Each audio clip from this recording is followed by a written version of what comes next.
అందరికీ నమస్కారం. ఇప్పుడే అందిన వార్త. హీరో నారా రోహిత్కి విషాదం, అతను కన్నుమూత. ఈ విషయాలన్నీ తెలుసుకునే ముందు వీడియోని పూర్తిగా చూడండి, అప్పుడే మీకు పూర్తిగా అర్థమవుతుంది.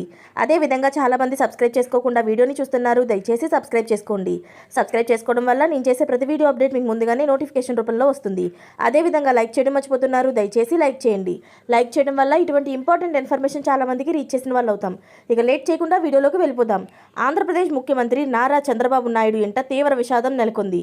చంద్రబాబు సోదరుడు టీడీపీ మాజీ ఎమ్మెల్యే నారా రామ్మూర్తి నాయుడు కన్నుమూశారు. రామ్మూర్తి నాయుడు గతంలో టీడీపీ తరపున చంద్రగిరి నియోజకవర్గం నుంచి ఎమ్మెల్యేగా గెలిచారు. గత కొంతకాలంగా అనారోగ్య సమస్యలతో బాధపడుతూ ఈ రోజు తుదిశ్వాస విడిచారు. రామ్మూర్తి నాయుడు మరణ వార్త తెలిసిన ఏపీ సీఎం చంద్రబాబు నాయుడు ఆయన ఢిల్లీ పర్యటనను హుటాహుటిన రద్దు చేసుకుని తిరుపతికి బయలుదేరారు. రామ్మూర్తి నాయుడు భౌతిక కాయాన్ని ఈ రోజు హైదరాబాద్ నుంచి నారావల్లిపల్లికి తరలిస్తూ సోదరుని మరణ వార్త తెలిసిన వెంటనే చంద్రబాబు తన ఢిల్లీ పర్యటనను ఆకస్మికంగా రద్దు చేసుకుని ఢిల్లీ నుంచి తిరుపతికి పయనమయ్యారు. మధ్యాహ్నం నారావల్లిపల్లికి చేరుకుంటారు ఏపీ సీఎం. రేపు ఉదయం అంటే ఆదివారం రామ్మూర్తి నాయుడు స్వగ్రామమైన నారావారిపల్లిలోని అంతిమ సంస్కారాలు నిర్వహించే అవకాశం ఉన్నట్లు తెలుస్తుంది. రామ్మూర్తి నాయుడు 1994 నుండి 1999లో టీడీపీ తరపున చంద్రగిరి నియోజకవర్గం నుంచి ఎమ్మెల్యేగా గెలుపొందారు. ఆ తర్వాత జరిగిన ఎన్నికల్లో గల్లా అరుణకుమారి చేతిలో ఓటమి పాలవడంతో రాజకీయాలకు దూరం ఉన్నారు. రామ్మూర్తి నాయుడు కుమారుడే నారా రోహిత్ ఇప్పటికే హీరోగా పలు సినిమాల్లో యాక్ట్ చేశారు.